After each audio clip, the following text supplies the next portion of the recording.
안녕하세요. 제 나이도 어느새 이제 40이 넘었네요.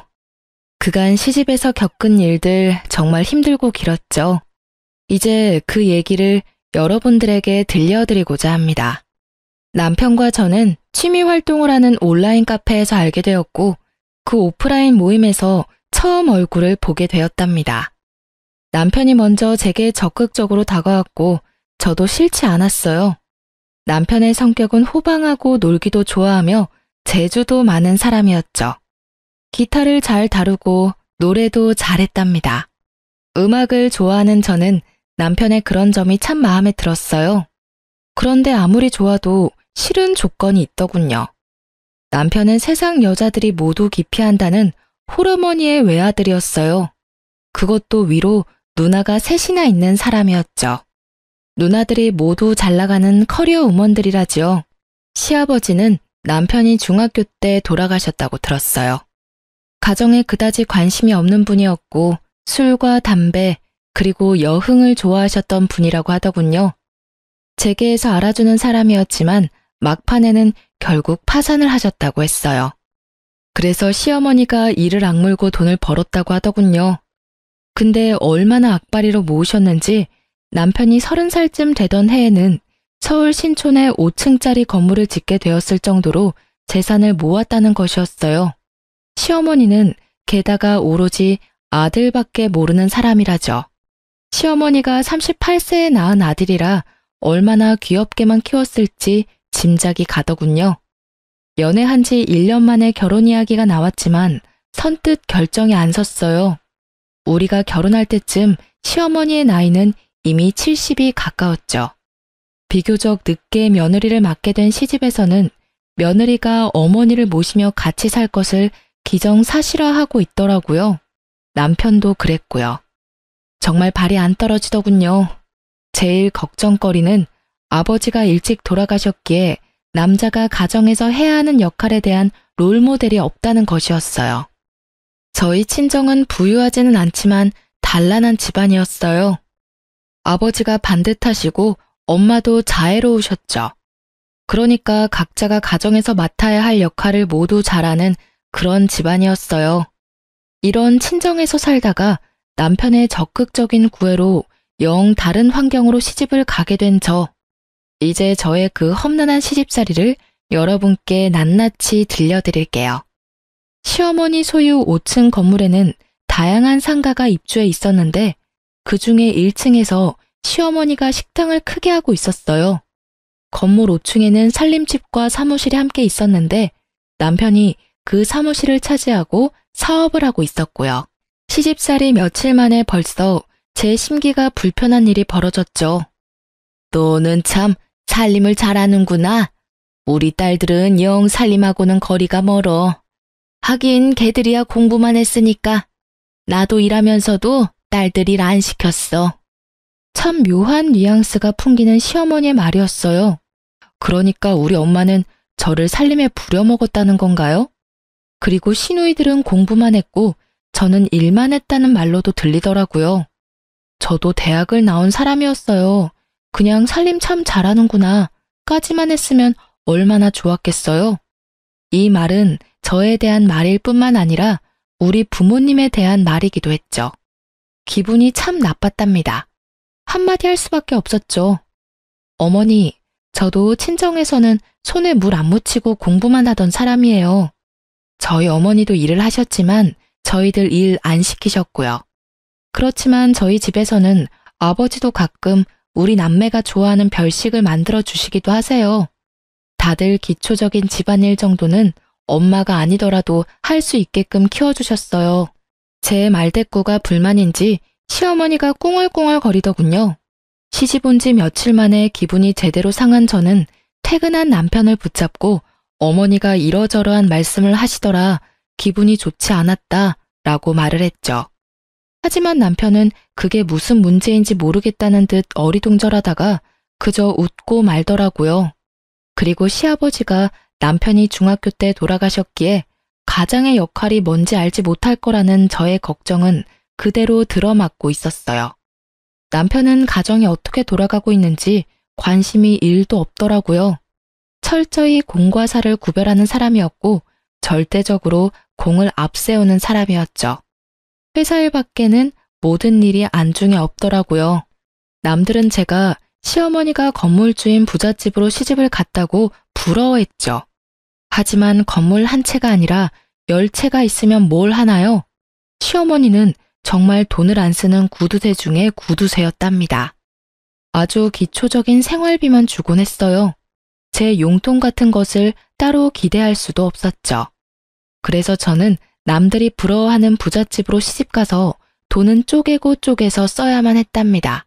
시어머니가 1층에서 식당을 경영하니 거기서 가끔 끼니를 때울 수도 있으련만 늦게 며느리를 보아 며느리 재미를 단단히 보아야겠다고 생각한 시어머니는 매 끼니를 5층 살림집에 올라와서 먹었죠. 당연히 제가 그 세 끼를 모두 차려내야 했어요. 시어머니의 친정이 가까운 곳에 있기에 가끔 출타를 하시기도 하더군요. 저한테는 그런 날이 그렇게 반가울 수가 없었어요. 한 끼라도 밖에서 해결하고 오니 제가 신경 쓸 일이 줄어들잖아요. 5층 살림집은 옥상에 면에 있어서 아직 초여름인데도 많이 덥더라고요. 그런데 그해 여름 정말 살인적인 더위가 우리나라를 덮쳤죠. 보통 36도, 37도를 오르내렸어요. 가뜩이나 더운 건물, 옥상의 면한 살림집에서 저는 정말 숨도 제대로 쉴 수 없었답니다. 어머니, 에어컨 한 대만 거실에 설치해 주세요. 숨이 막혀서 도저히 못 살겠어요. 제가 가만히 앉아만 있는 사람도 아니잖아요. 이 상태에서는 가만히 앉아 있는 것도 힘들어요, 어머니. 사실 남편은 자신의 사무실에서 시원한 에어컨 바람을 쐬면서 일을 하고 있었고 시어머니가 운영하는 1층 식당도 에어컨이 빵빵했답니다. 제가 정말 끼니 준비도 못할 정도로 힘들다고 하자 에어컨을 사주기는 하더군요. 그런데 제가 에어컨을 틀고 있을 때마다 10분 정도 지났다 싶으면 굳이 올라가서 끄는 것이었어요. 이러려면 에어컨을 왜 산 건지 알 수가 없더군요. 그런데 미국으로 유학을 갔던 막내 시누이가 방학이 되어서 잠시 한국에 오자 그 에어컨을 빵빵하게 틀더라니까요. 그리고 하루는 근처에 사는 둘째 시누이가 이런 트집을 잡았죠. 자네 우리 엄마 사육하는 거야? 먹을 것만 주면 되는 강아지인 줄 알아? 근처에 사는 둘째 시누이는 자주 집에 들러서 제 살림에 깊숙이 관여하고 있었어요. 어느 날 제가 바깥에 볼 일이 좀 있어서 점심 반찬들을 식탁 위에 차려놓고 천으로 덮어놓은 다음에 외출을 했었죠. 밥만 덜고 국만 데우면 먹을 수 있도록 차려놓은 것이었어요. 둘째 시누이가 그것을 보더니 사육이니 뭐니 하는 따위에 말 같지도 않은 말을 내뱉더라고요. 형님, 어머님 식사하실 때 반드시 중전마마 수라상 지키는 상공처럼 꼭 누가 있어야 되는 건가요? 형님도 형님 시댁에서는 맏며느리라면서요. 그런데 분가에서 사시잖아요. 시집에 가서 일주일만 하루 세끼 꼬박 해드려 보세요. 그러고 나서 말씀하세요. 그렇게 시누이와 제가 말도 안 되는 일로 말다툼을 하게 되었답니다. 시누이가 손윗사람한테 버르장머리 없이 말대꾸를 했다고 어디서 배운 버릇이냐고 했고 시어머니도 옆에서 거들더군요. 제가 더 이상 말하기도 싫어서 제 방으로 들어가려고 했더니 굳이 제 팔을 잡아당겨 자기 앞에 세우려고 하더라고요. 뿌리치는 과정에서 제 손이 시누이의 팔을 살짝 쳐냈거든요. 그런데 그걸 가지고 제가 시누이를 때렸다나요? 아, 정말 10월드라는 게 이런 거였나요? 마음속에서 못 살겠다, 아니 안 살 거야 소리가 하루에도 몇 번씩 들리곤 했어요. 어느 날 살림집 바로 옆 사무실에서 일을 하고 있던 남편이 낮에 잠시 집으로 들어왔더라고요. 남편을 붙잡고 정식으로 말을 했죠. 누나를 드나들지 못하게 막아달라고요. 그리고 오더라도 남의 살림에 이래라 저래라 자꾸 참견을 하면 저는 더 이상 여기서 안 살겠다고 경고했어요. 그런데 도리어 남편은 제게 경고를 하더라고요. 뭐? 누나더러 집에 오지 말라고 하라고? 여기가 누나한테 왜 남의 집이야? 참나, 남의 살림이라고? 그리고 누나한테 들으니 당신이 누나를 때렸다면서? 손이 시누이를 때려? 어디서 배워먹은 버릇이야. 안 살고 싶으면 지금 당장이라도 나가. 살지 말라고. 그 순간 쨍그랑 소리가 들렸답니다. 유리가 바스라지는 소리였죠. 벽에 걸려있는 액자를 남편이 주먹으로 쳐서 깨트린 것이었어요. 집안에 관심이 요만큼도 없는 남편이었지만 자기 식구 욕하는 것은 참을 수가 없었던 모양이더군요. 그렇게 저와 남편 그리고 시누이 사이는 결코 가까워질 수 없는 사이가 되었죠. 거기다가 시어머니는 가까운 시장을 가든 먼 지방을 가든 저를 꼭 수행 비서처럼 데리고 다니길 좋아했어요. 제 일정도 있고 저도 밖에서 다른 약속도 잡을 수 있는 사람인데 결코 그런 배려 없이 바로 30분 전에 이야기하고서는 꼭 같이 가야 한다고 통보하는 것이었죠. 어머니, 저도 만날 사람도 있고 밖에서 봐야 할 일도 있어요. 적어도 이틀 전에는 어딜 가야 된다고 말씀을 좀 주세요. 그래야 저도 일정 조절을 하죠. 뭘 안다고 약속을 만들고 다니니? 우리 딸들이야 밖에서 일을 하고 있으니 그렇다 치자. 너는 집에만 들어앉아 있으면서 밖에서 할 일이 뭐가 있어? 뿐만 아니라 시어머니는 이미 결혼을 한 아들의 속옷까지 여전히 직접 챙기더군요. 아침에 출근을 할 때는 이거 입혀라 저거 입혀라 하면서 남편의 옷을 골라주는 일에까지 여전히 손을 떼지 않고 있었어요. 도무지 경우라는 것이 통하지 않는 곳이 제가 속한 시월드였죠. 도대체 세상에 하나밖에 없는 외며느리한테 이렇게 해서 나중에 무슨 대접을 받으려고 그러나 싶은 생각이 들었어요. 그리고 우리 친정에 대해서는 무시하는 태도로 일관하더군요. 시집간 첫 해, 첫 명절날 친정에 가져다 주라고 선물을 내미는데 남의 명함이 떡하니 붙어있는 보기에도 초라한 싸구려 인삼 상자였어요. 그러니까 남한테 받은 선물을 명함도 안 떼고 있다가 그걸 우리 친정집에 갖다 주라는 것이었죠. 그거 가지고 당신도 나가. 보기 싫으니까 가지고 꺼지라고. 남편에게 그 선물을 집어 던지면서 화풀이를 했어요. 한바탕 싸움이 됐죠. 남편은 도대체 그게 무슨 문제냐며 제게 따지더라고요. 더 이상 남편에게 말을 해봤자 제 입만 아플 것 같아서 그만두고 그 선물을 쓰레기통에 던져버렸죠. 친정에서는 여동생에게 과일 상자를 직접 들려서 보내셨더라고요. 여동생이 저와 한 해 차이로 결혼을 했는데 바로 아이가 들어서서 배가 많이 부른 상태였어요. 하지만 앉으라는 말 한마디, 차 한 잔 대접이 없더군요. 제가 알아서 한 상 거하게 차려 여동생을 대접해 보냈죠. 그리고 다음번 시누이가 왔을 때 차 한 잔도 과일 한 쪽도 내놓지 않았답니다. 알아서 찾아 끓여 먹던 깎아 먹던 신경 쓰지 않았죠. 그리고 시모와 시누는 정말 제가 싫어하는 얌체짓도 했죠. 친정엄마가 저 힘들다고 이것저것 해주신 밑반찬을 시모가 말도 없이 시누이한테 가져가라며 챙겨주더라고요. 정말 때려주고 싶도록 밉더군요. 엄마, 이제부터는 절대로 우리 집에 보낼 반찬 만들지 마. 시누이인지 뭔지가 다 가져다 먹는단 말이야. 엄마가 얼마나 없는 시간 내서 정성 들여 만든 건데 나 아깝고 분해 죽겠어. 친정엄마는 좀 더 많이 만들어 보내주시겠다고 했지만 제가 굳이 하지 말라고 했죠. 이혼이라는 단어가 머릿속에 왔다 갔다 하기 시작했어요. 물론 그렇게 된 데에는 남편의 태도도 한몫했답니다. 도대체 그 회사는 일은 안 하고 회식만 하는지 매일 회식을 핑계 삼아 술이 머리 꼭대기까지 차서 귀가하는 것이었어요. 귀가하는 시간도 밤 12시를 넘기는 것은 기본이고 심지어 술에 취해 건물 계단에서 자다가 관리인이 떠엎고 들어오는 일도 부지기수였답니다.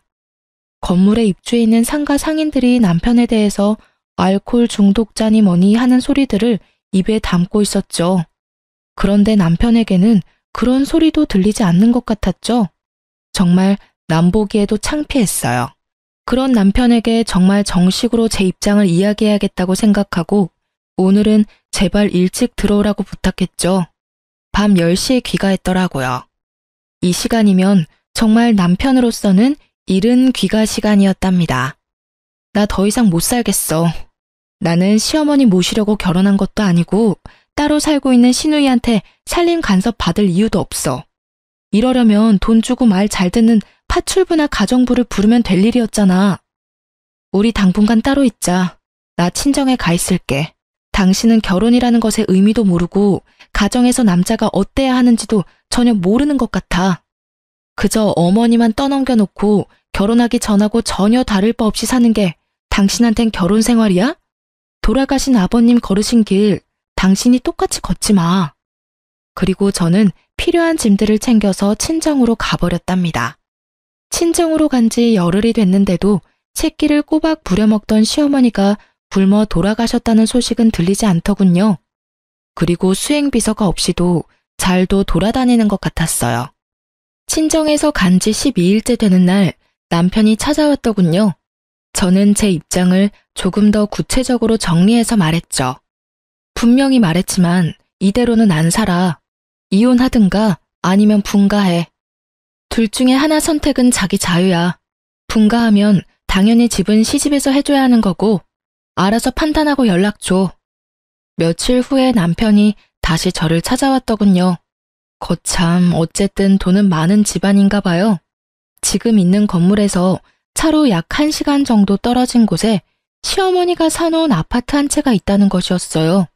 그 아파트를 전세를 주었는데 나갈 때가 되었으니 거기로 살림을 나자는 것이었죠. 웬일인가 싶더라고요. 어쨌든 이사를 했답니다. 저는 이제 간섭받지 않고 제 맘대로 집을 꾸밀 수도 있고 내가 먹고 싶고 남편에게 먹이고 싶은 것도 맘대로 먹일 수 있게 된 것이었어요. 정말이지 날아갈 것 같더군요. 친구들을 불러서 간소하게 집들이도 했죠. 그런데 정말 의외로 시누이가 이사 비용이라면서 봉투를 하나 내밀더군요. 그렇지만 열어보고 정말 화가 나지 않을 수 없었어요. 돈도 잘 번다는 사람이 준 봉투에 달랑 5만 원이 들어있었답니다. 누가 이사 비용 달라고 했나요? 차라리 주질 말던가요. 박박 찢어버리고 싶더라고요. 그리고 어느 날 정말 상식적으로 이해가 가지 않는 일이 또 생겼답니다. 시어머니의 새끼 밥을 다 해서 남편 출근길에 도시락으로 싸서 보내라는 것이었어요. 길을 막고 물어봐. 분가한 며느리가 시어머니 새끼 도시락을 싸서 보내는 게 경우에 맞는지 말이야. 그리고 어머니 연로하셨다곤 하지만 건강하게 일하고 계시잖아. 나 없을 때는 도대체 어떻게 먹고 살았어? 자기가 밥 해먹고 살았을 리도 없고 어머니가 식사 정도는 해결하셨을 거 아니야. 그리고 식당을 하시니 웬만한 건 거기서 해결하실 수도 있잖아. 나는 그렇게는 못하니까 가서 싫다고 전해드려. 시누이들한테 전화가 돌아가면서 오기 시작하더라고요. 도시락 싸서 보내라고요. 그렇게 어머니 끼니까지 걱정이 되면 형님들이 알아서 어머니 모시고 살라 했어요. 그리고 다음부터는 시누이들에게 전화가 오면 그냥 끊어버리고 말았죠. 그쯤에 저한테 이상한 증상이 나타나기 시작했어요.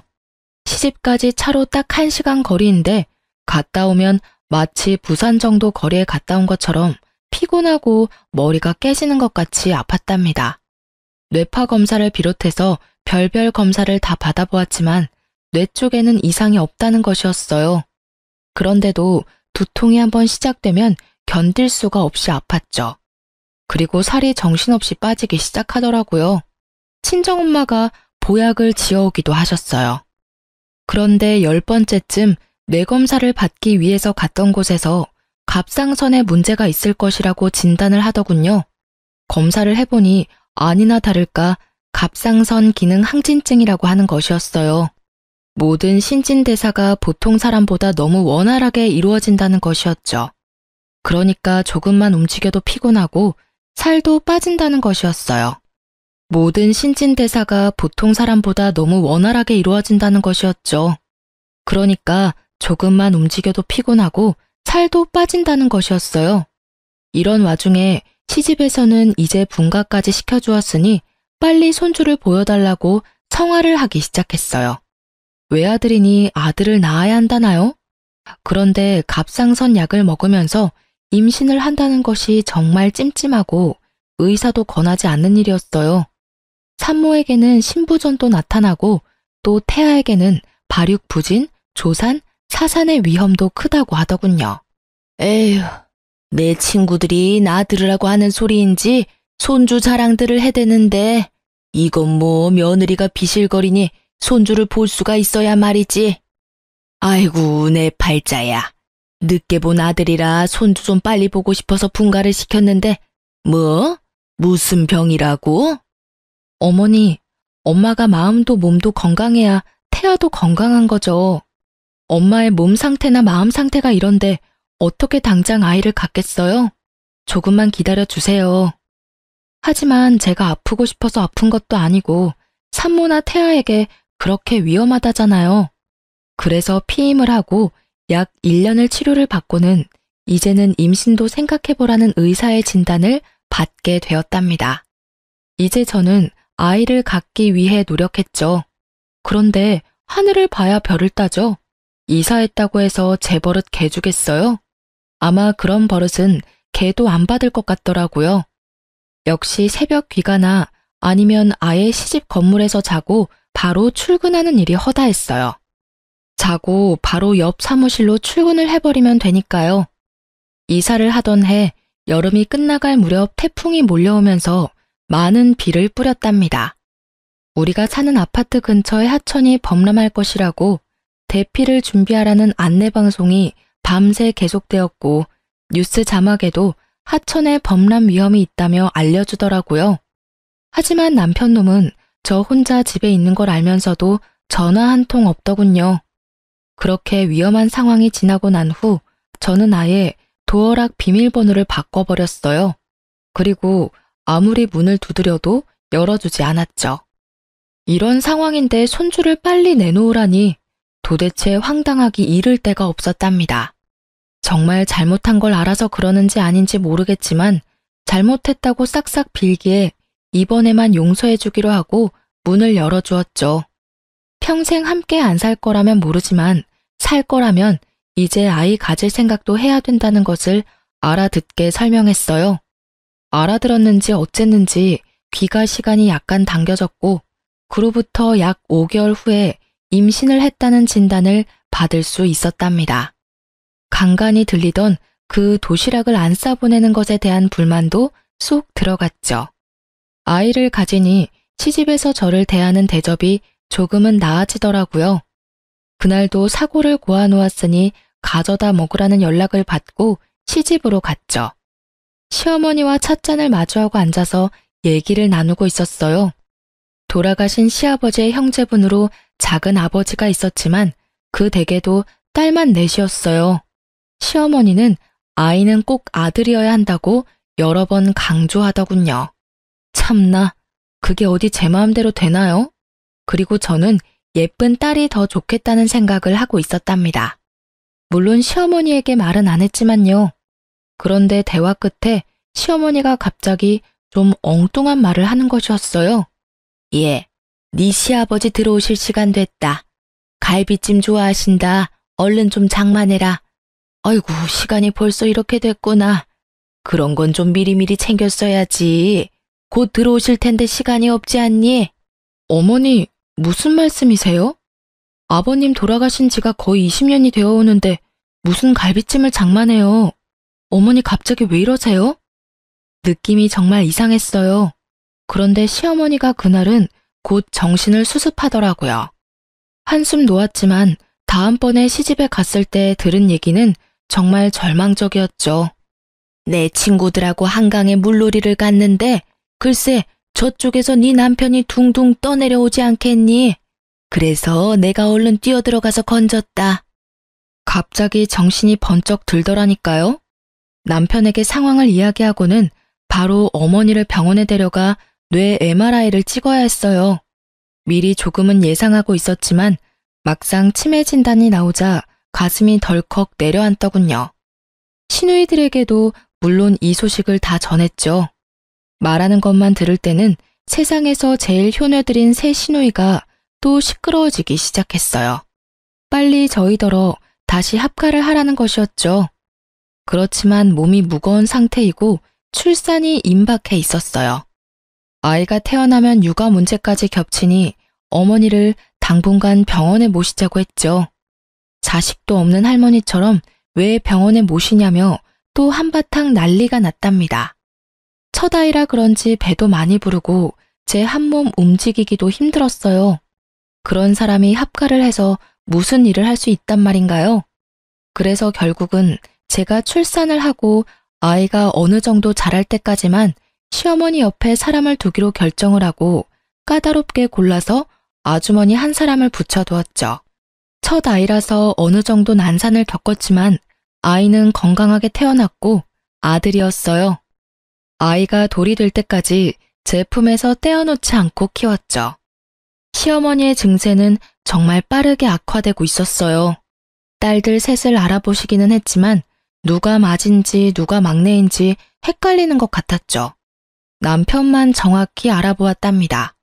저더러는 웬 아줌마가 우리 집에 와서 뭘 훔쳐가려고 한다고 소리소리 지르는 바람에 소동이 벌어지기도 했었어요. 어느 날, 그날도 시어머니가 간병하는 아줌마더러 동서라고 부르면서 어떻게 이렇게 오랜만에 왔냐는 둥 헛소리를 한 다음 잠에 떨어진 날이었어요. 가만히 시어머니의 얼굴을 바라보았답니다. 50대 초반에 혼자가 되어서 오로지 자식들만 보고 돈을 버는데 인생을 바친 사람이었죠. 같은 여자의 입장으로 볼 때 정말 안 된 사람이었어요. 그리고 이제는 누가 보기에도 살만하고 며느리의 손자까지 보았는데 그만 치매에 걸린 거잖아요. 시집와서 단 한순간도 저에게 살가운 적이 없었던 시어머니였지만요. 그런데 그날은 시어머니에 대한 동정심으로 마음이 정말 착잡했답니다. 집에 와서 곰곰이 생각을 해보았죠. 시누이들은 지금도 남편더러 빨리 합가해서 저에게 간병을 맞지 않는다고 궁시렁거리고 때로는 노골적으로 불만을 표하곤 했죠. 시어머니를 아무래도 내가 돌봐야겠다 생각이 들다가도 마치 시누이를 시키는 대로 하는 것 같이 비치는 게 너무 싫었어요. 그리고 치매 환자를 돌보는 것, 그 길이 얼마나 험난할지 상상만으로도 끔찍했답니다. 어느 하루 시집에 가서 아줌마에게 물수건을 받아서 시어머니의 얼굴과 손을 씻겨주고 밥을 먹도록 도와주었어요. 애미야, 네가 왔구나. 어딜 갔다가 10년 만에 이렇게 돌아왔니? 그동안 정말 보고 싶었다. 미국에 유학을 갔었다면서? 저와 막내딸에 대한 생각이 합쳐지거나 헷갈린 것 같더군요. 그 막내딸도 이제 곧 유학을 끝내고 귀국할 것이라고 들었거든요. 시모는 제 갓난 아들을 품에 안고는 마치 태어나고서 처음 본 아이처럼 그렇게 반가워하더라고요. 시어머니를 이리저리 바꿔 뉘어가면서 몸 상태를 살펴보았어요.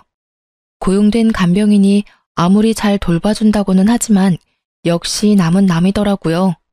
욕창이 어느 정도 와 있었고 몸 구석구석이 깔끔하지는 않더군요. 저는 그 순간 제 인생 전체를 내던져 버릴 수도 있는 결심을 했답니다. 제가 어머니를 떠맡기로요. 남편한테 제 심정을 말하고는 분가에서 살고 있던 집을 정리해서 시집 건물로 다시 들어왔답니다. 아이를 친정에 맡겼고 친정엄마가 며칠에 한 번씩 아이를 데리고 시집으로 찾아와 주셨어요. 시누이들이 또 극성을 떨기 시작하더군요. 돌아가면서 찾아와서는 어머니가 좀 정신이 있다 싶을 때 엄청 극진하게 대하는 것이었어요. 그럴 때는 저를 옆으로 밀어내더라고요. 속셈은 아주 뻔했죠.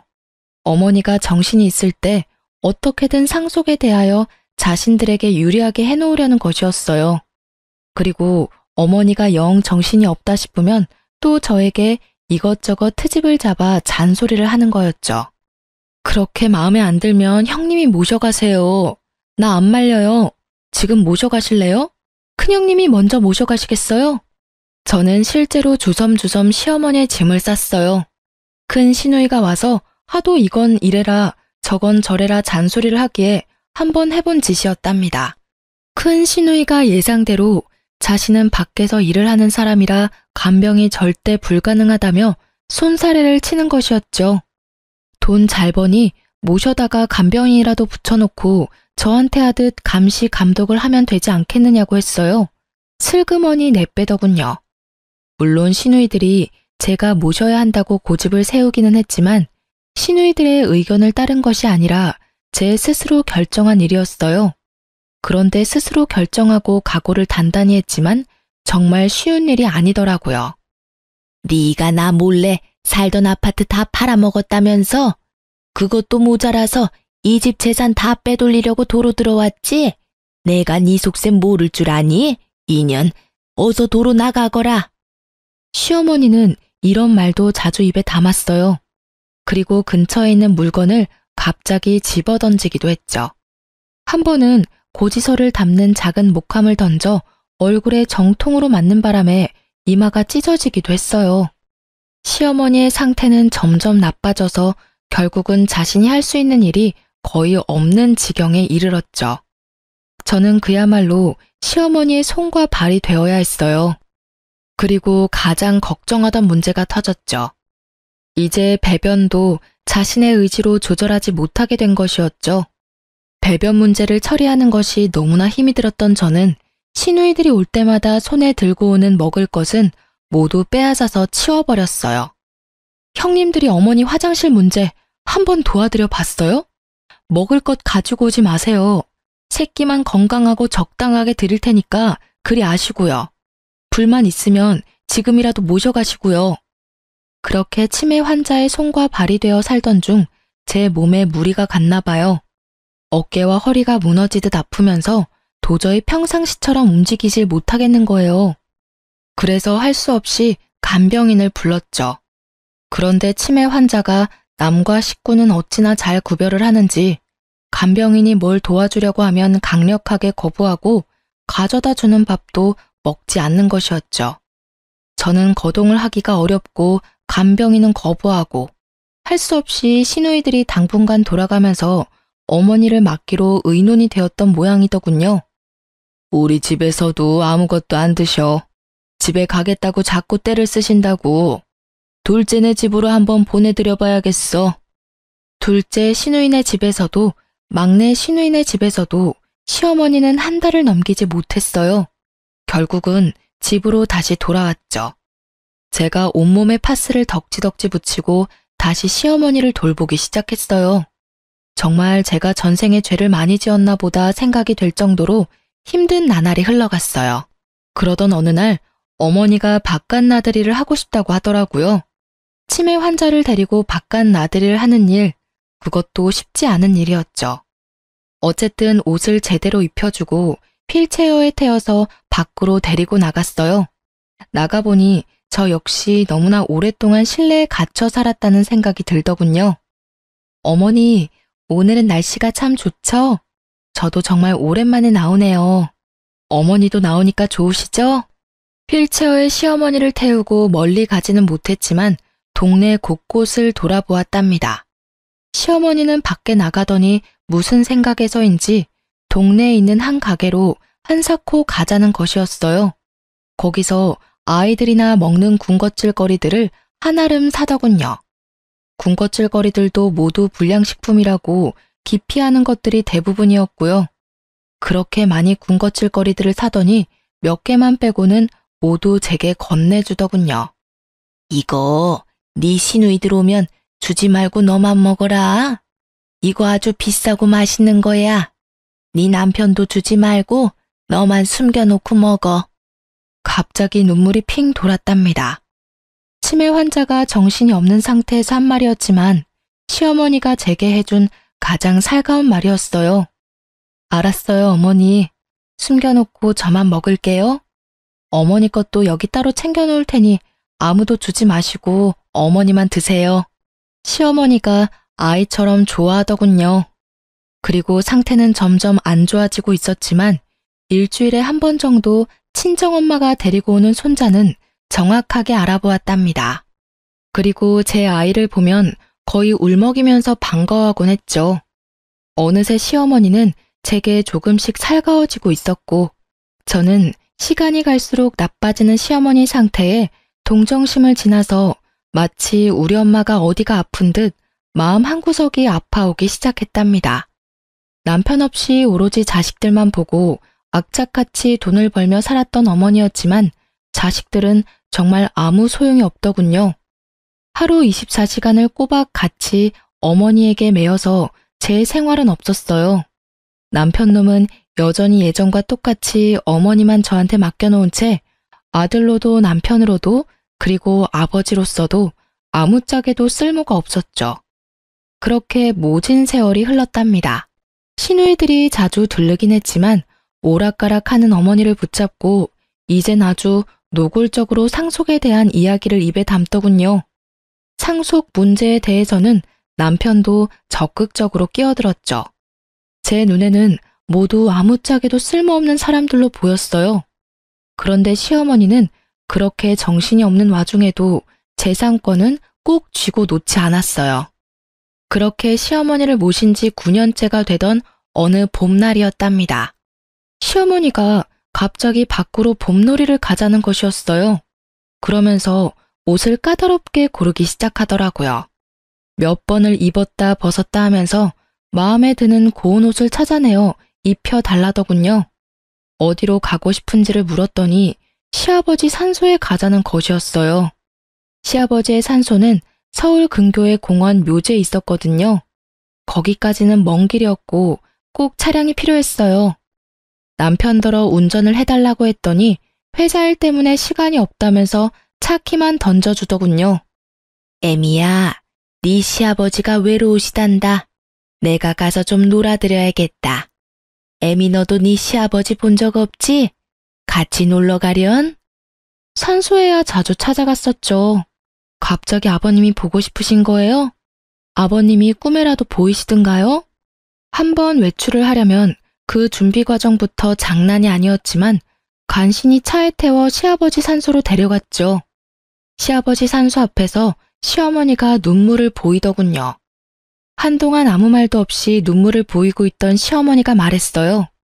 애미야, 네 아버지가 너더러 고생 많이 했단다. 그래서 이젠 당신이 나를 돌봐주겠대. 그리고 나한테 잘못했다는 말도 하더라. 하긴 이 양반이 나한테 잘못한 것이 많기는 하지. 참 어머니도 돌아가신 양반이 무슨 말씀을 하실 수 있다고 어머니를 돌봐주신다고 하신대요. 거기다가 잘못했다는 말씀까지 하셨다고요? 어머니, 밖에 너무 오래 계셨어요. 아직은 쌀쌀해요. 오늘은 이만 집에 가시고 다음에 또 바깥 구경 시켜드릴게요. 그렇게 시아버지의 산소에 갔다가 집으로 돌아왔죠. 피곤했는지 시어머니가 오자마자 잠에 떨어지더군요. 늘 하던 대로 다음날 아침에 물수건을 먼저 준비해서 씻겨주려고 방으로 들어갔어요. 그런데 시어머니는 아직 자고 있는 것 같았어요. 치매 환자들이 모두 그러는지 어머니만 그러는지 알 수 없었지만 우리 시어머니 경우에는 새벽같이 일어나서 배고프니 밥 달라고 소리소리 지르면서 저를 부르는 경우가 많았답니다. 그런데 오늘은 그러지도 않고 그냥 잠만 자고 있었어요. 어제 많이 피곤했나 보다 생각하고 물수건으로 어머니의 손을 씻기려는 순간 직감적으로 일을 당했다는 것을 느낄 수 있었답니다. 그 전날도 술에 취해 늦게 들어왔던 남편이 아직 자고 있었기에 고래고래 소리를 질러서 남편을 불렀어요. 제 소리가 심상치 않았는지 남편이 얼른 달려오더군요. 곧 119 구급대가 출동했고 어머니가 병원으로 이송되었어요. 병원에서 어머니가 세상을 뜬 지 이미 서너 시간이 지났다는 것을 확인해 주더군요. 제 입에서 저도 모를 통곡 소리가 튀어나왔어요. 내가 어머니 모시기가 너무 힘들어서 빨리 돌아가시라고 마음속으로 빌기도 많이 빌었어요. 죄송해요, 정말. 제가 잘못했어요. 제가 잘못했다고요, 어머니. 시누이들도 곧 병원으로 몰려들었고 사흘간의 작별의식이 끝난 다음 시아버지 산소에 합장시켜 주었답니다. 그렇게 장장 9년에 걸친 치매 환자와의 투쟁이 끝났지만 마음은 허전하기 그지없더군요. 비록 정신이 있을 때나 없을 때나 저한테 모진 말을 퍼붓기도 한 미운 시어머니였지만 빈자리가 왜 이리 큰지요. 며칠을 그렇게 허망한 상태에서 지내던 어느 날 시댁 작은아버지가 웬 신사 하나와 같이 집에 들어서더군요. 애미야, 네 시어머니께서 살아생전에 나를 시켜 이 변호사분한테 재산에 관한 유언의 공증을 맡기셨다. 그걸 집행하러 온 거야. 그 변호사분이 공개하는 어머니의 유언은 정말 의외의 것이었어요. 건물과 우리가 살던 아파트, 그리고 서울에 있던 땅까지 모두 저에게 상속한다는 내용이었죠. 정말 놀랄 수밖에 없었습니다. 유언을 공개하는 자리에 같이 동석했던 시누이들과 남편의 입에서 비명 소리가 터져나오고 집안은 그야말로 세계 2차 대전쯤 되는 전쟁터가 되었죠. 저도 시누이들도 그리고 남편도 모두 놀라고 있었어요. 남편과 시누이들은 당연히 유류분을 걸고 넘어지면서 자신들이 챙길 것을 챙겼지만 그 많은 재산 가운데 절반은 결국 제 것이 되었습니다. 작은 아버님 말에 따르면 그래도 어머니가 정신이 있을 때 연락을 취해서 이렇게 조치해달라고 했고 작은 아버님은 부탁받은 그대로 행했다는 것이었죠. 친정엄마가 몇 년 전에 하신 말씀이 문득 기억나더군요. 그날도 어머니를 챙기는 것이 너무나 힘이 들어서 아이를 데리고 오신 친정엄마에게 하소연을 하면서 울던 중이었어요. 얘야, 선한 끝은 꼭 있는 법이다. 그리고 사람은 누구나 자신의 짐 하나씩은 꼭 짊어지고 가는 거야. 피하려고 하지 말아라. 그래야 선한 끝을 볼 수 있는 거야. 이 말씀이 갑자기 생각나더라고요. 임신을 한 상태에서 시어머니의 병고안을 시작했었죠. 떠나고 나니 왜 그렇게 못해준 것만 생각이 나는지요. 그렇게 이를 갈고 치를 떨면서 보낸 세월이었지만 사람에 대한 그리움이라는 것이 참 묘한 것이더군요. 이제 남편과의 사이에 남은 일이 있었죠. 이혼 절차를 진행하려고 준비를 했답니다. 남편 놈이 죽어도 이혼은 못하겠다고 버티더군요. 아마도 제게 돌아온 어머니의 재산 중 절반에 대해서 관심이 동했겠죠. 어머니 살아생전에 어머니에 대해서 정말 관심이나 있었어? 어머니에 대한 관심은 없고 오로지 재산에만 관심이 있었겠지. 그렇게 똑똑하다는 사람들이 어떻게 사람과 사람과의 관계가 그렇게 단순한 것이 아니라는 걸 몰라? 부모든 남이든 자기한테 유리한 것만 취하려는 것이 인간관계야? 당신하고 당신 누나들은 가족이라는 가까운 사람들 사이에서도 애정이라는 것이 무엇인지를 모르는 사람들이야. 나는 당신이 우리 아이에게조차도 진실한 애정을 가질 수 없는 사람이라고 생각해. 사람들이 쉽게 말하기를 아이를 봐서라도 이혼하지 말라고 하지. 그렇지만 나는 오히려 아이를 위해서 당신과 갈라서려는 거야. 사람에 대해서 진실한 애정을 가져보기를 바래. 결국은 남편이 동의하지 않아 이혼 문제는 소송으로 넘어갔죠. 저는 남편이 그간 어떻게 생활해왔는지에 대해서 건물에 입주해 있는 상인들과 동네 주민들로부터 차근차근 증언을 모았답니다. 그리고 어머니가 치매에 걸려 9년을 누워있는 동안에도 그런 생활 습관을 버리지 못했다는 것을 자세히 설명했어요. 일말의 양심은 있는지 부인하지는 못하더군요.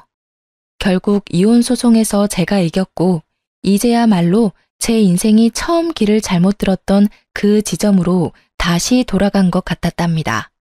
이제 제게 남은 것은 아이를 잘 키우는 일이겠죠. 친정에서 키우려고 해요. 가정 안에서 각자 자신의 역할을 해내는 사람들의 진솔한 삶을 보여주고 싶기 때문이었죠. 아이는 지금까지는 잘 자라주고 있답니다. 제 삶의 이유이자 희망이 된 아이, 부디 장차 제 며느리에게는 아이의 아버지의 그 전처를 밟게 할 수 없다는 어찌 보면 소박한 생각으로 키우고 있어요. 그래서 우리 아들에게 시집 오는 며느리는 세상에서 제일 행복한 여자가 되어주길 바랄 뿐이랍니다. 이렇게 제 인생은 또 선한 끝을 향해서 갑니다. 결혼하고 나서부터 지금까지 제 험난한 시집살이에 대해서 말씀드렸어요. 긴 글 읽어주셔서 감사합니다.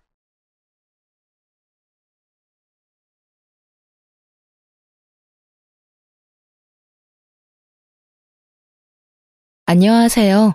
인천에 살고 있는 30대 여성입니다. 입맛 없는 요즘 저는 사연 라디오를 틀어놓고 그나마 밥 챙겨 먹고 있습니다. 세상 여러 사연 듣는 게 요즘 제 낙이에요. 오늘은 조금 민망하지만 당사자로서 제 사연을 한번 보내보려고 합니다.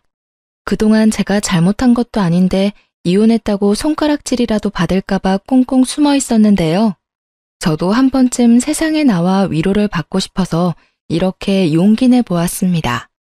여러분께서 함께 제 사연 듣고 공감해 주시면 큰 힘이 될 것 같아요. 저는 종교는 없지만 인생은 항상 뿌린 대로 거두는 것이라고 생각하며 살고 있는데요.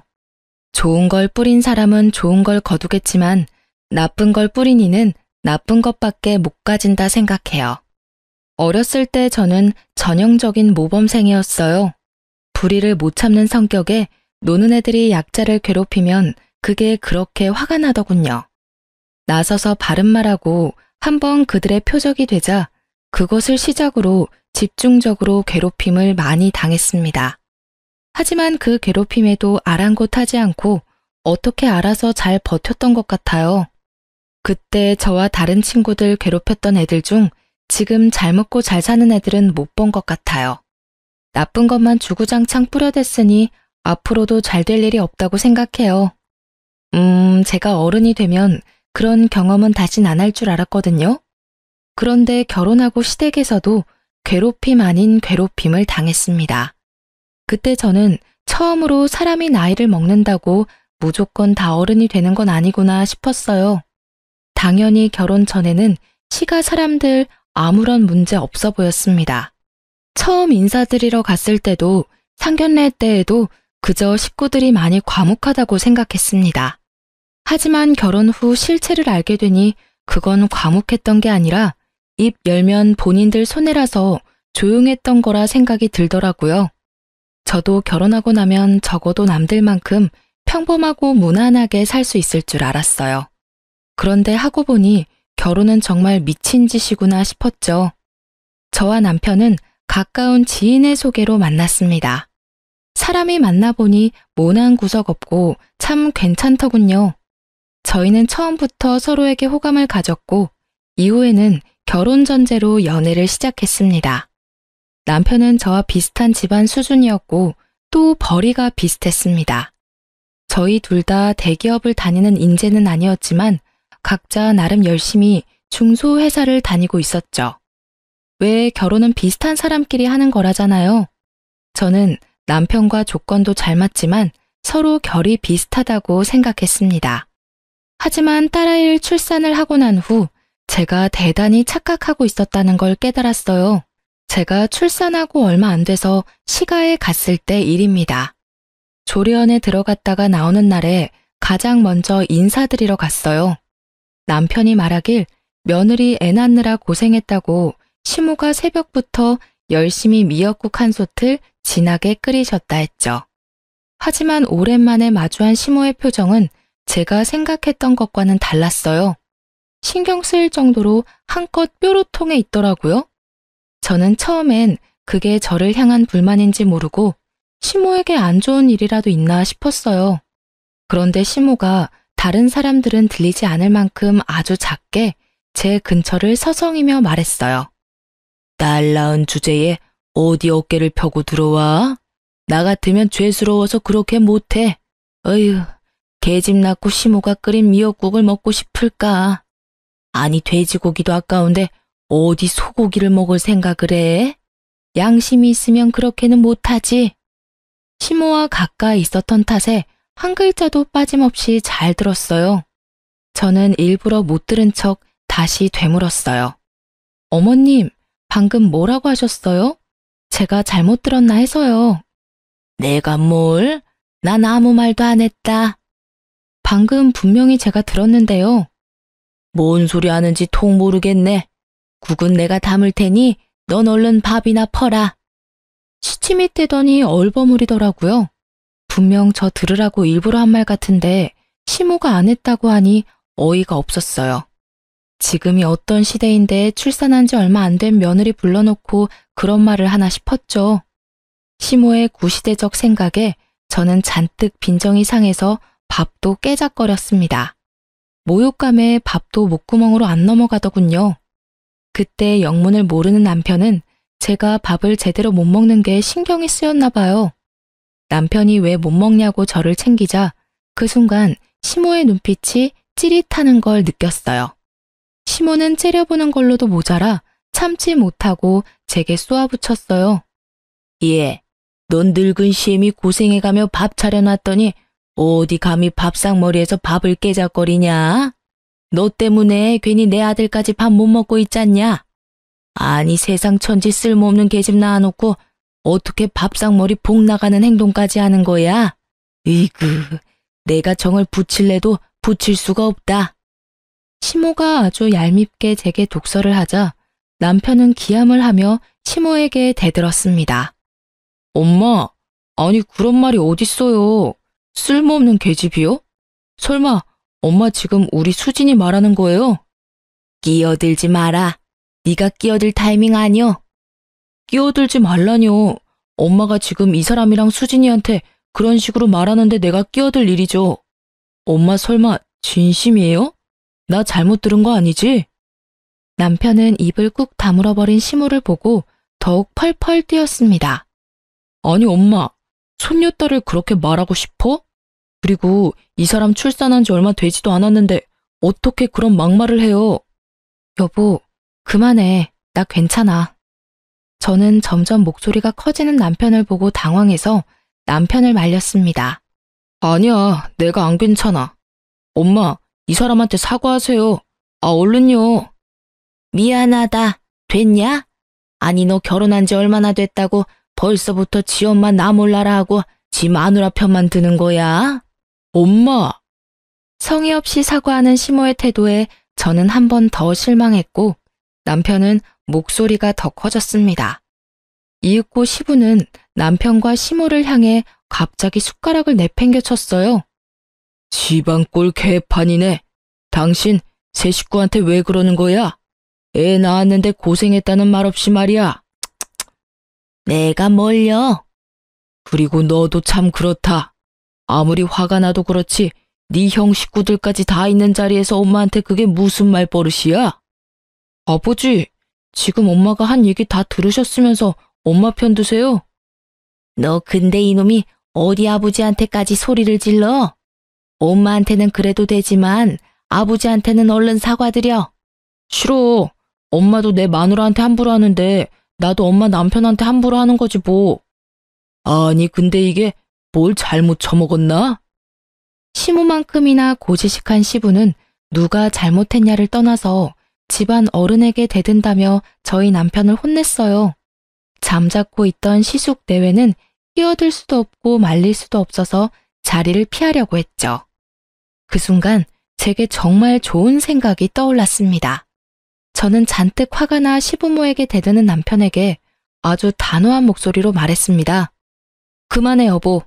여기 집안 어른이 두 분이나 계신데 왜 이렇게 소리를 질러대? 자기야, 그게 아니라. 아니, 당신은 내 편 들어주기 전에 어머님 생각 먼저 해야지. 어머님, 미역국이랑 맛있는 식사 준비해 주셨는데 너무 깨작거려서 죄송합니다. 조리원에서 맨날 정해진 시간에 밥 먹다가 갑자기 다른 시간에 먹으려니 저도 모르게 깨작된 것 같아요. 뭐해? 자기도 사과드려 얼른. 엄마 아버지 소리 질러서 죄송해요. 시모는 제 태도를 예상 못했는지 놀라서 말을 잇지 못했습니다. 아버님 죄송합니다. 형님이랑 아주버님께도 죄송해요. 호호, 괜찮다.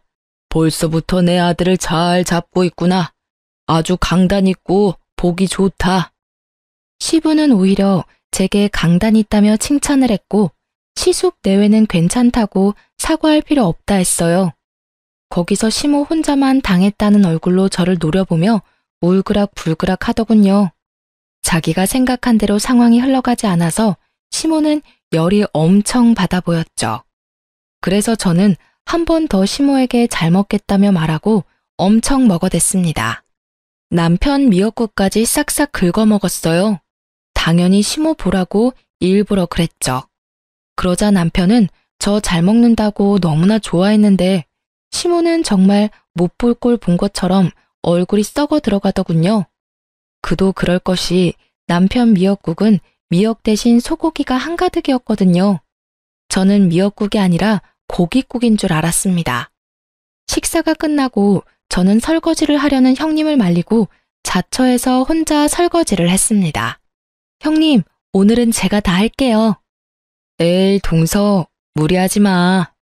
얼마 안 되는데요, 뭐. 아주버님이랑 쉬고 계세요? 진짜? 고마워. 동서 정말 짱이다. 제가 멀려. 앞으로는 옆에서 많이 도울게요. 그럼 나 진짜 거실 가서 쉰다. 잘 부탁해. 네. 그런데 다들 거실에서 편하게 쉬고 있는데 시모만 설거지하는 제 옆에 다가와서 저를 빤히 쳐다보더군요. 어머님, 설거지 거의 다 해가요. 뒷정리 얼른 하고 갈게요. 예, 너 일부러 내 아들 미역국까지 다 먹은 거지? 그렇지? 네? 아, 일부러 다 먹은 거 맞아요. 뭐? 근데 이게 내가 언제 남편 밥까지 다 뺏어 먹으랬어? 그냥 너 준 밥이나 잘 먹지. 제가 대놓고 진심을 이야기하자 시모는 아주 깜짝 놀라더군요. 그게 어머님, 저 너무 미워하지 마세요. 미워하더라도 먹을 거 가지고는 너무 그러지 마세요. 미역국 남편 것만 고기 가득하고 저는 아주 미역밖에 없던데요. 일부러 그러신 거 맞죠? 저 이제부턴 여기 와서 제대로 못 얻어먹으면 집 돌아가서 남편 거 다 뺏어 먹을 거예요? 아까처럼요. 그러자 시모는 뜨끔했는지 말도 안 되는 핑계를 대더군요. 에이그, 뭔 소리야. 난 너 출산한 지 얼마 안 됐고 소화라도 제대로 안 될까봐 고기 안 준 건데 아무것도 모르면서 함부로 말하지 마라. 뭔 이런 능구렁이 같은 게 들어온 거야? 시모는 자신의 행동이 부끄럽기는 한지 헛기침을 하며 거실로 돌아가더군요. 그나마 시모가 부끄러워할 줄은 아는 사람이라 다행이라 생각했어요. 그래서 그쯤 할 줄 알았어요. 그런데 나중에 또 시댁에 갔을 때 시모가 쉽게 바뀔 사람이 아니란 걸 알았습니다. 시모가 남편이 좋아하는 소고기 묵국을 끓였다고 굳이 주말에 오라고 해서 남편 손에 이끌려 갔습니다. 어김없이 국은 본인이 푸겠다며 제 국그릇을 놓는데 또 제 국에만 고기가 없더라고요. 묵국이라 미역국과 다르게 또 얼마나 투명합니까? 그쯤 되니까 저도 기분 나쁘기만 한 건 아니고 솔직히 좀 속으로 웃기기도 하더라고요. 참 그렇게 작은 고기만 걸러내는 것도 일인데 본인 힘 들여가며 미워한다 싶었습니다. 너무 유치해서 더 이상 반응해주기도 싫고 그냥 모르는 척 맛있게 먹었습니다. 어머님! 왜? 무슨 일이라도 있어? 국이 정말 맛있어요. 남편한테 혼자 가서 많이 먹고 오라 했는데 꼭 저도 먹어봐야 한다더라고요. 파는 거랑은 차원이 다르다고요. 그런데 진짜 맛있어요. 저도 어머님한테 좀 배워서 남편한테 종종 끓여줘야겠어요. 맛있다면야 얼마든지 내가 끓여줄게. 더 먹고 싶으면 말해라. 네, 저 한 그릇 더 먹으려고요. 국은 내가 퍼올 테니까 말해라. 제가 퍼올게 어머님. 내가 퍼온다니까? 아, 네. 그럼 어머님이 주세요.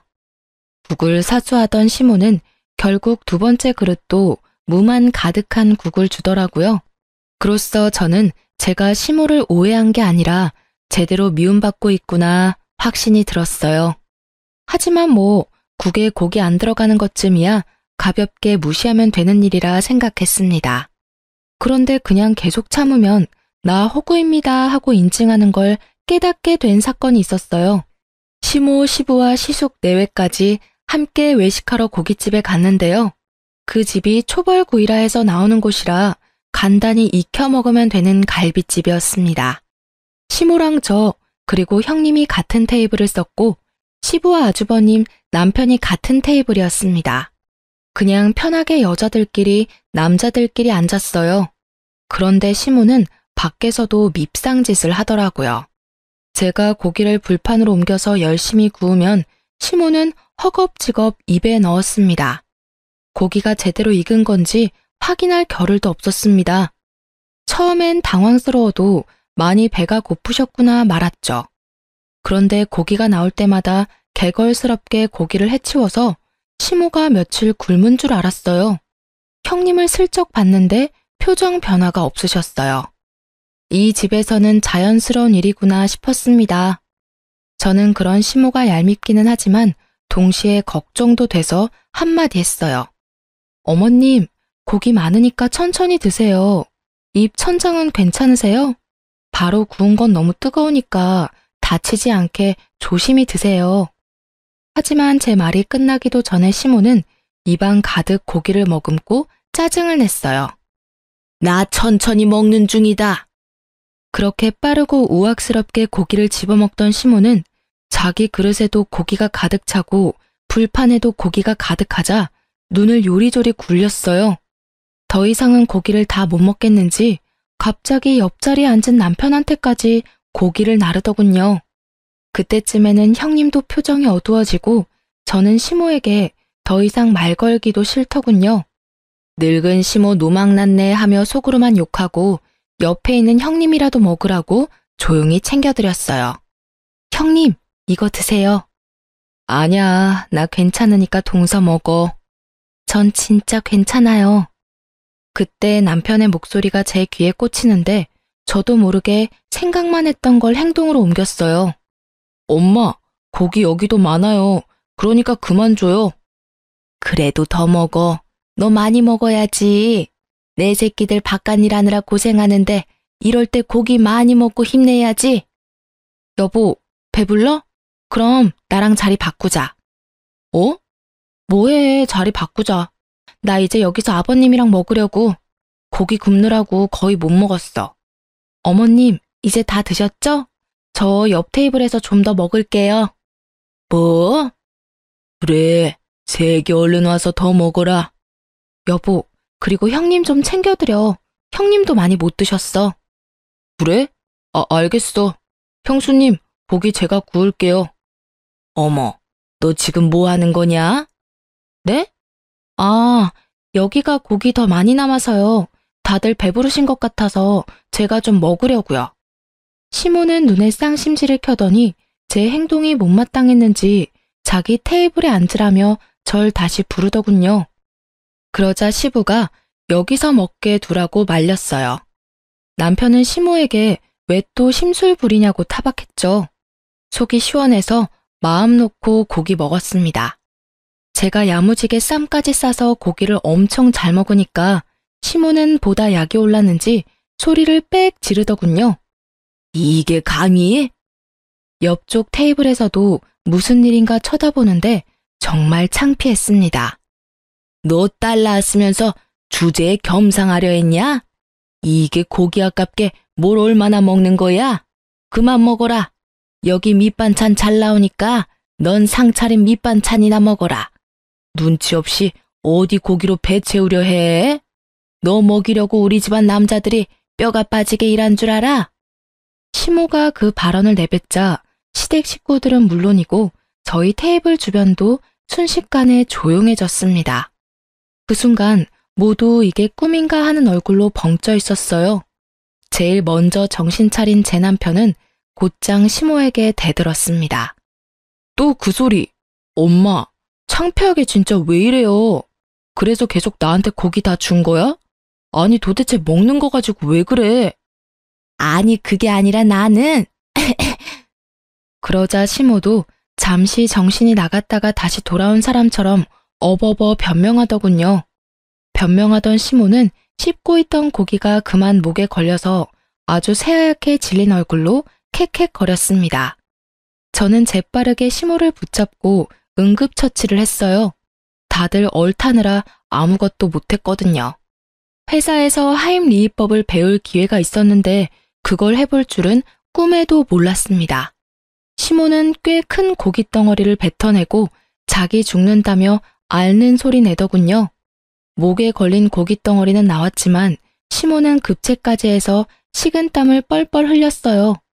시부는 시댁에 돌아와서 누워있는 시모에게 얄밉게 한마디 하더라고요. 이 사람아, 요즘 세상이 어떤 세상인데 아직까지 아들 타령이야?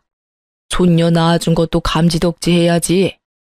시부는 걱정에 한마디 없이 시모를 타박했고 시모는 완전히 토라졌더군요. 지금 꼭 그렇게 날 혼내야겠어요? 나 죽다 살아났어요. 그래서 죽다 살아났는데 생명의 은인인 며느리한테는 고맙다고 했어? 생명의 은인은 무슨 누구나 다 할 수 있는 걸 가지고. 누구나 다 할 수 있는데 아무도 못했잖아. 다들 어떡하나 놀라서 굳어있는데 새애기 덕분에 당신 산 거야.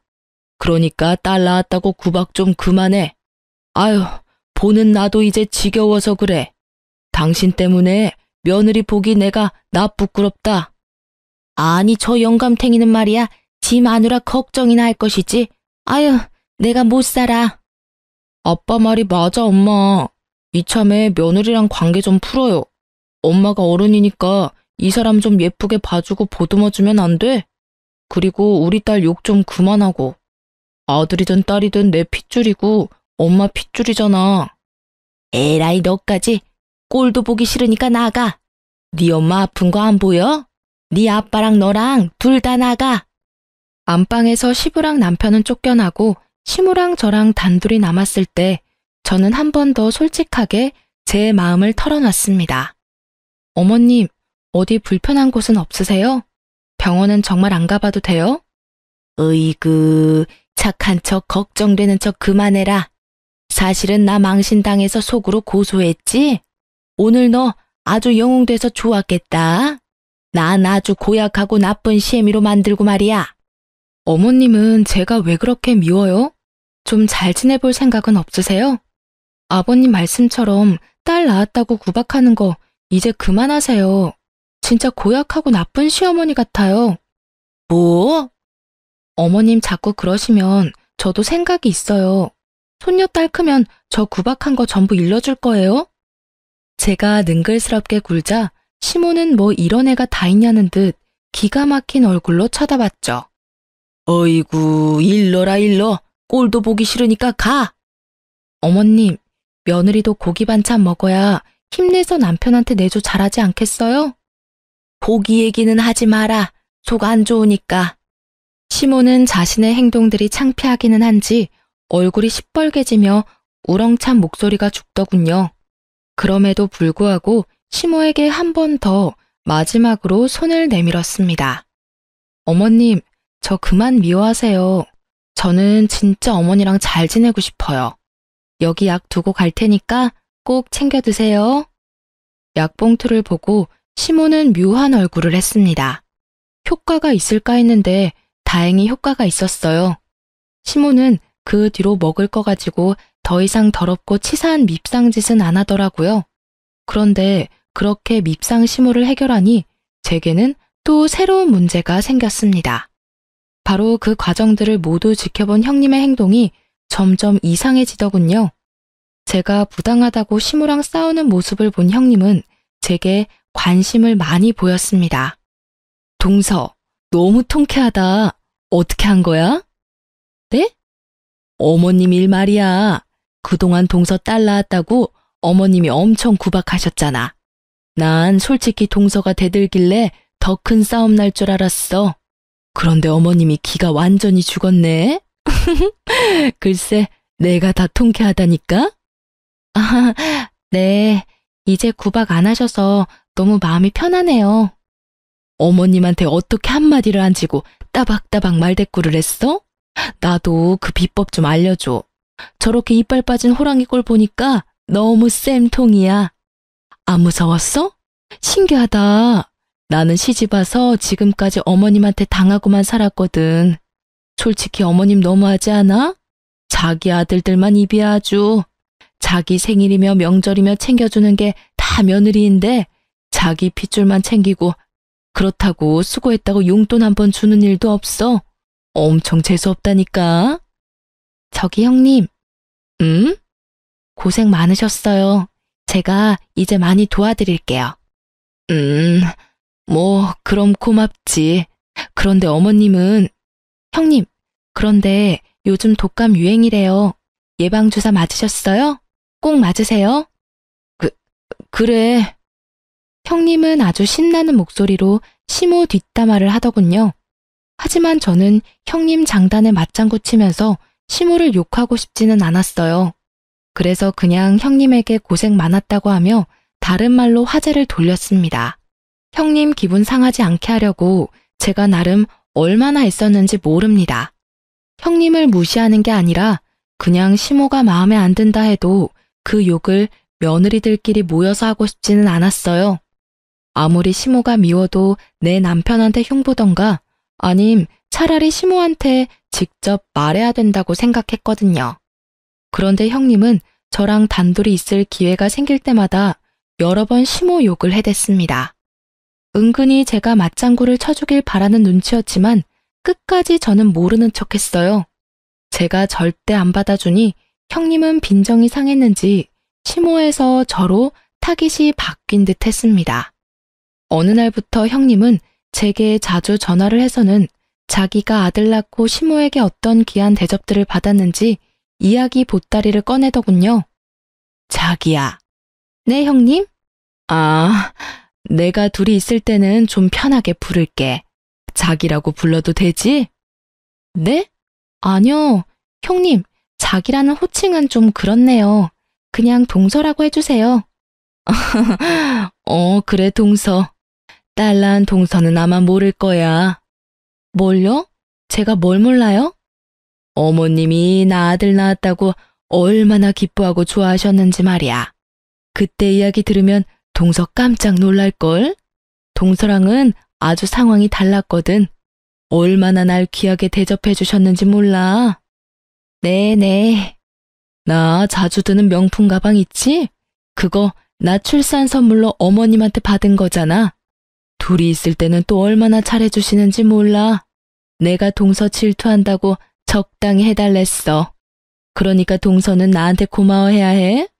어머님이 앞에서는 딱히 차별 안 하시잖아. 그거 다 내가 부탁한 거야. 진짜요? 저 생각해 주셔서 고마워요, 형님. 그런데 저는 애 낳았다고 어머님이 직접 미역국 끓여준 것만으로도 그냥 다 감사해요. 그러니까 형님도 마음 너무 안 쓰셔도 돼요. 어머, 미역국은 당연한 거 아니야? 에이, 당연한 게 어딨어요. 저는 미역국에 감동해서 울었잖아요. 우리 둘이 하는 말이니까 솔직히 말해도 돼. 질투 나지? 에이, 질투 안 나요. 그리고 형님, 저는 딸이 낳고 싶었어요. 안 나길 뭘 안 나? 좀 사람이 솔직해져. 저는 기분 나쁜 티를 안 내고 일부러 형님 앞에서 그냥 무덤덤하게 굴었어요. 그러자 형님은 약이 올랐는지 점점 더 못된 본색을 드러내기 시작했습니다. 형님은 돌연 시댁 식구들 모인 자리에서 오열을 하며 모두의 이목을 끌었습니다. 어머님, 아버님, 저 드릴 말씀이 있어요. 애미, 너 왜 우냐? 흐느끼는 형님을 보고 다들 어리둥절해 있는데 형님은 주저앉으며 더 크게 오열했어요. 저 동서가 너무 안쓰러워요. 네? 저요? 아들 낳은 저랑 딸 낳은 동서랑 너무 비교돼서 너무 민망하고 속상해요. 동서가 딸 낳은 게 내 잘못은 아니잖아. 동서도 분명 둘째는 아들 낳을 거야. 그러니까 이제 그만 나 미워하면 안 될까? 나 동서랑 너무 잘 지내고 싶어. 어머님한테 내가 차별하지 말고 똑같이 잘해달라고 빌면 될까? 어머님, 첫째 며느리인 제가 더 잘할게요. 그러니까 동서 좀 예뻐해 주세요. 제가 말 걸면 동서가 무시하는 거 저 더 이상 못 견디겠어요. 형님, 그게 도대체 다 무슨 말씀이세요? 제가 언제 형님을 미워해요? 저는 그런 생각 해본 적도 없어요. 저는 아침 드라마 발연기 보는 줄 알았습니다. 난데없는 눈물쇼를 하면서 헛소리를 하는데 그 말을 또 시댁 식구들은 믿더라고요. 다들 그만해라. 첫째 속상한 마음 충분히 알겠다. 그만 울고 둘째 너도 그쯤 해둬라. 다 부족한 니들 시험이 잘못이니까. 둘째는 더 이상 첫째 탓하지 말고 잘 지내. 네? 저는 너무 억울한데 말할 기회조차 안 주고 시부는 형님과 저보고 화해하라고 말하더군요. 형님이 은근슬쩍 저를 향해 비웃는 걸 보고 속으로 당했다 생각했습니다. 형님의 그 눈물쇼로 저는 순식간에 나쁜 사람이 되어버리고 식사 자리는 이상하게 끝이 나버렸습니다. 억울하고 답답했던 저는 집에 돌아와 남편을 붙잡고 말했습니다. 자기야, 나 형님 질투한 적도 없고 형님 말 무시한 적도 없어. 오히려 형님 울어서 엄청 황당했거든? 알겠어. 근데 형수랑 그냥 좀 잘 지내봐. 그렇게 느꼈다는 사람한테 따질 수도 없잖아. 형수가 느끼기엔 자기가 그랬나 보지 뭐. 여러분, 딸 낳았다고 며느리 미워한 시모와 이간질 시도하는 형님 중에 혹시 누가 더 못됐다고 생각이 드세요? 저는 제 말 안 들어주고 제 편 안 들어주는 제 남편이 가장 열받고 화나더군요. 대수롭지 않게 형수가 그랬으면 그런 거라며 제 말은 귓등으로도 안 듣는데 무지 열받더라고요. 저는 시모랑 트러블 있을 때도 그러거나 말거나 남편이랑만은 사이좋게 행복하게 지내고 싶었어요. 그런데 그날 남편의 반응을 보고 있는 정 없는 정 다 떨어졌습니다. 이제 좀 시모랑도 풀고 평화롭게 사나 싶었는데 그걸 형님이 와장창 깨부술 줄은 몰랐습니다. 그날 남편과 대판 싸우고 서먹서먹해진 저는 너무 속상해서 이혼까지 생각하던 중이었어요. 남편과 꼴도 보기 싫어서 아기 방에서 매일 잠들기 일쑤였죠. 그러다 제사 앞두고 시댁에 불려갔는데 그날 저는 확실하게 이혼을 마음먹었습니다. 처음에는 시모가 하도 딸 낳았다고 괴롭혀서 아, 이번 내 인생의 빌런은 시모구나 싶었는데요. 형님도 참 만만치 않은 상대더라고요. 제가 시댁에 도착해서 아기 재우는 사이에 시모와 형님은 말도 없이 홀연히 사라졌습니다. 시모에게 전화하니 안 받아서 어쩔 수 없이 형님한테 전화를 했습니다. 형님은 또 바로 받더라고요. 수화기 너머로는 시끌벅적한 소리와 시모와 형님의 사이좋은 웃음소리가 들렸습니다. 어디세요, 형님? 동서, 왜? 갑자기 없어지셔서요. 혹시 어머님이랑 시장 갔어요? 오늘따라 아기가 너무 보채서 방금 겨우 재우고 나왔어요. 잘 때 얼른 일을 해야 할 것 같은데 혹시 언제쯤 도착해요? 시장은 무슨, 지금 백화점이야? 네? 백화점에는 왜요?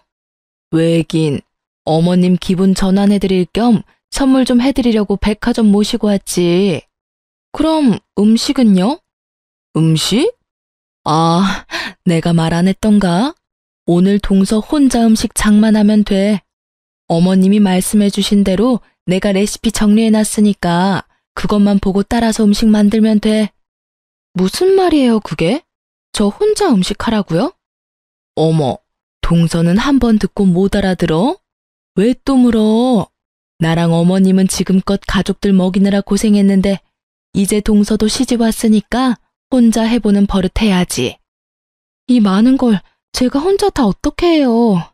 게다가 저희 집 제사 안 지내서 저 할 줄 몰라요. 으이그 자랑이다. 예, 너는 아들 낳은 첫째 보고 제발 좀 배워라. 어떻게 며느리가 둘인데 시애미 챙기는 건 첫째밖에 없어. 우린 저녁 먹고나 들어갈 거야. 그러니까 너 바지런히 음식 준비해라. 끊는다. 시모는 형님의 전화기를 뺏어들고 제게 한마디 하더니 얄밉게 전화를 끊으려 했어요. 그런데 끊기 전에 형님의 비웃음 섞인 말도 들렸어요. 그러게, 너도 아들 낳았으면 이런 대접 안 받지. 이래도 질투가 안 나? 형님이 비웃는 소리에 머리부터 발끝까지 소름이 돋더라고요.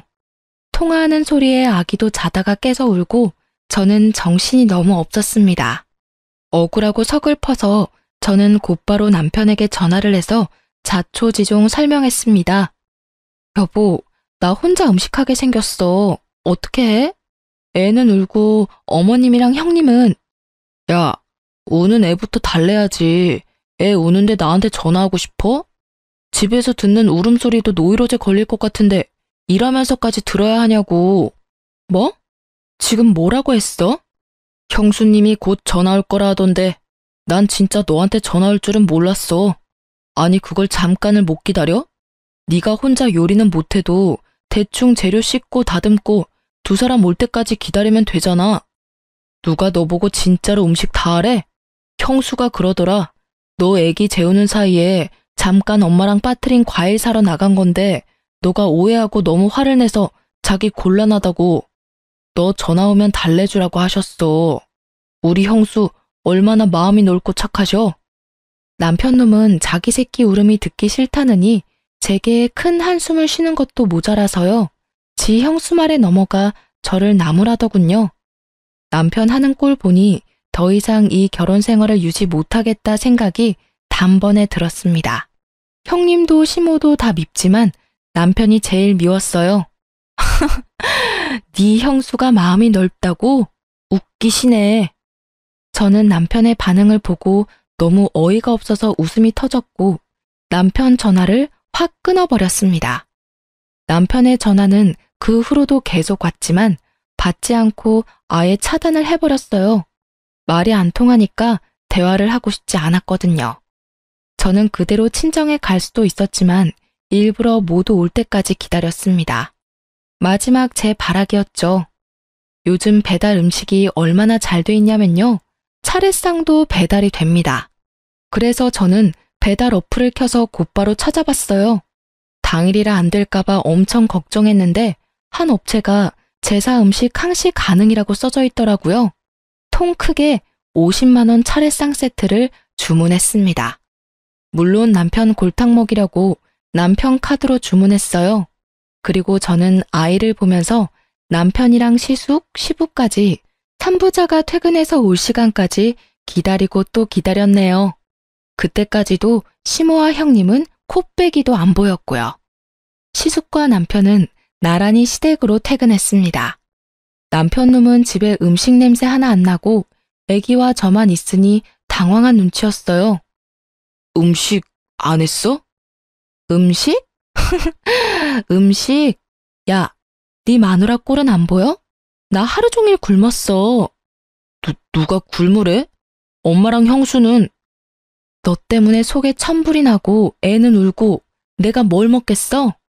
네 엄마랑 형수를 왜 나한테서 찾아? 그래서 음식은 결국 안 한 거야? 야, 엄마랑 형수가 없으면 너라도 했어야지. 야, 아직도 음식 타령이야? 네가 어떻게 그래 이 자식아. 내가 너네 집 종이야? 내가 결혼을 한 거지 이 집에 종살이를 하러 온 줄 알아? 내 말은 듣지도 않고 아니 들어보려 하지도 않고 어쩜 남편이란 놈이 그러냐고. 남편 옆에서 놀란 시숙은 제게 무슨 일이냐며 오히려 절 진정시켜 주셨어요. 저는 그대로 남편에게 아기를 안겨주고 이혼하자고 말했죠. 이혼해. 아기는 네가 키워. 뭐? 이혼이라니 뭔 말도 안 되는 소리야. 아주버님, 저 형님이 중간에서 이간질하는 거 더 이상 못 참겠어요. 형님 때문에 동생 부부 지금 이혼하는 거예요. 재수씨, 저희 집사람이 그럴 리가 없거든요. 제가 어떻게 된 일인지 한번 알아볼게요. 일단 무슨 일인지는 모르겠는데 미안해요. 그러니까 성급하게 이혼 생각하지 말아요. 제가 아버지한테는 잘 말할 테니까 동생이랑 집 가서 한번 대화로 풀어봐요. 네? 그래도 아주버님은 제 말 바로 안 믿고 형님 편 드시네요. 자기 마누라 말 개무시하는 동생보다는 낫네요. 근데 거짓말은요, 제가 아니라 형님이 하고 있어요. 저는 너무 소름이 돋던데. 들어보실래요? 저는 시숙과 남편 들으라고 그동안 형님이랑 통화한 녹음 파일을 재생했습니다. 시숙은 곧바로 제게 너무 미안하다며 고개를 떨군 채로 말했죠. 미안해요. 재수씨, 정말 몰랐습니다. 남편은 미안한지 제 눈을 못 마주쳤고 그때 마침 드디어 형님이랑 시모가 콧노래를 부르며 시댁에 돌아왔습니다. 그런데 시숙이 제게 고개 숙이고 사과하는 모습을 발견하고 시모가 미친 듯 날뛰더군요. 왜 우리 귀한 장남이 너한테 고개 숙이고 있냐? 시모는 시숙의 만류에도 왜 니까짓게 장남을 욕보였냐고 사과하라고 발악하더군요. 형님은 그런 시모를 거들면서 저를 잡아먹을 듯이 노려보다 달려들더군요. 감히 이게 위아래도 모르고? 그만하세요. 형수님도 엄마도 이 사람한테 더 이상 함부로 대하지 마세요. 형수, 지금 내 마누라 때리기라도 하게요? 아니, 지금 동서하는 꼴 보고도 서방님은 그런 말을 하세요? 빨리 내 마누라한테 사과하세요. 남편은 그제서야 깨달은 듯이 그만하라고 드디어 제 편을 들어주더군요. 제가 들어달라고 할 때는 콧방귀 끼던 사람이요. 네? 서방님. 엄마도 마찬가지야. 나 이혼하는 꼴 보고 싶어? 왜 이 사람한테 계속 못되게 굴어요? 이혼이라니 누가 이혼을 해? 저희요, 어머님. 저 더 이상 식구들이랑 잘 지내려고 노력 안 할 거예요. 참을 만큼 참았고 이혼하면 그만이에요. 아니, 뭔 갑자기 이혼 타령이야? 아들도 못 낳는 주제에 어디 이혼을 운운하고 있어? 엄마 정말 끝까지, 끝까지 저를 비웃는 시모를 보고 저는 허탈해서 웃음이 나왔습니다. 남편은 시모의 반응에 절망했고 진짜 이혼하게 될까봐 그제서야 제게 잘못했다고 시모 대신 싹싹 빌더라고요. 여보, 나만 봐, 어? 엄마랑 형수는 보지 말고 나랑 애기만 생각해. 이혼은 무슨, 우리가 어떻게 이혼을 해? 내가 잘못했어. 정말 앞으로 당신 말 잘 들을게. 당신 말만 믿을게. 나 이혼 못해. 아들, 네가 뭐가 아쉬워서 빌어? 당장 안 일어나? 엄만 좀 가만히 계시라고. 그런 시모에게 보란 듯이 남편 뺨을 찰지게 날려줬습니다. 어머님 아들 오늘 보러 혼자 됐네요. 축하드려요. 새며느리 들여서 꼭 원하던 손자도 얻으세요. 그 난리통에 제사 음식이 배달되었고 시모는 자기 아들 뺨 맞은 것도 억울한데 이게 다 뭐냐고 설마 지금까지 음식 안 했냐고 뒷목을 잡더라고요. 그 와중에도 제사 음식이 중요했나 봐요. 너 미쳤어? 어머님 쓰러지면 어쩔 거야? 아버님은 또 어떻고? 아버님 아시면 큰일 나. 왜? 뭐 문제 있어? 너도 내 손 빌리려고 했잖아. 나도 다른 사람 손 좀 빌렸는데 안 되는 거야? 왜 안 돼? 음식만 준비하면 된 거 아니야? 시모랑 형님은 시부가 알까봐 사색이 되어 서둘러 배달 음식을 숨기려 했어요. 하지만 현관에는 시부가 들어와 있었습니다. 이미 모든 걸 목격한 거죠. 이게 다 무슨 소란이야? 저는 지금까지 있었던 일들을 나열하며 도저히 이 집에서 못 산다고 이혼을 선언했습니다. 아버님, 저 그냥 이혼 안 할 거예요. 위자료 꼭 받고 이혼할 겁니다. 그리고 오늘 제사 음식은 50만 원 주고 특별히 전문 가게에서 마련했어요. 이혼하더라도 마지막 며느리 도리는 해야죠. 여보, 당신 돈으로 결제했으니까 그렇게 알아. 아버님, 너무 화내지는 마세요. 조상님들도 요리 못하는 저보다 이렇게 사서 대접하는 게 더 좋으실 거예요. 아니, 며느리들 둘씩이나 데리고 조상님한테 이런 꼴밖에 안 보여줘? 당신 하루 종일 뭐 한 거야 도대체? 아유, 여보 잘못했어요. 큰애가 백화점에 가자 해서요. 내가 분명 막내 며느리 그만 잡으라고 말했지? 큰애 너도 그렇다. 사이좋게 지내는 게 그렇게 어려워? 지사하고 야비하게 둘이 백화점 가면 둘째는 갓난쟁이 데리고 뭐 어쩌란 말이야? 아버님, 저 그래요. 저도 얼마나 시집살이 당했는데요. 근데 얄미운 동서는 어머님한테 마냥 당하고 있지만은 않잖아요. 그게 얼마나 꼴보기 싫은지 아세요? 점잖은 시숙은 열이 받을 대로 받았는지 자리에서 일어나 형님의 뺨을 갈겼습니다. 뺨 맞은 형님은 눈이 돌아서 내가 너네 집에 여태까지 어떻게 해줬는데 네가 이러냐며 시숙의 멱살을 잡고 흔들어댔고요. 더 웃긴 건 시모가 감히 장남 멱살을 잡았다고 형님 머리끄덩이를 잡고 안 놔주더라고요. 말 그대로 아주 개판이었습니다. 시부는 이미 개판이 된 그 상황은 나 몰라라 하고 저를 붙잡고 말했어요. 어리석은 시모랑 남편 대신 사과를 한다며 이혼을 만류하더군요. 자기 아들 이혼남 되는 거 싫다면서요. 저는 한사코 거절하고 끝내 이혼했습니다. 작은 불씨가 큰 불씨로 변해 모두 태우는 거잖아요. 남편이 시모랑 형님 말만 듣고 저를 비난하는 행동은 너무 충격이었거든요. 결혼 초반에도 그러는데 참고 살았다가 더 어떤 일 당할지 모르니 빨리 끊어냈습니다. 지금은 혼자 친정에서 아기 잘 키우고 있습니다. 아기가 아직 어리니 아무것도 모르고 건강하게 쑥쑥 커서 다행이라 생각합니다. 다만 제 마음은 아직도 회복 중이네요. 시댁 소식은 들어보니 시숙은 형님에게 이혼을 선언했다고 합니다. 형님이 붙잡아서 이혼은 안 하고 현재 별거 중이라 들었어요. 그날 시숙이 형님 뺨을 때려서 제 응어리도 조금은 풀렸던 것 같아요. 처음부터 제 남편과 제 사이를 이간질한 건 형님이었으니까요. 시부모가 장남까지 이혼남 못 만든다며 이혼 못하게 막고는 있다는데 제가 보기엔 시숙이 워낙 단호해서 이혼할 듯해요. 저 이혼 후에도 정말 미안하다고 시숙은 따로 연락이 왔습니다.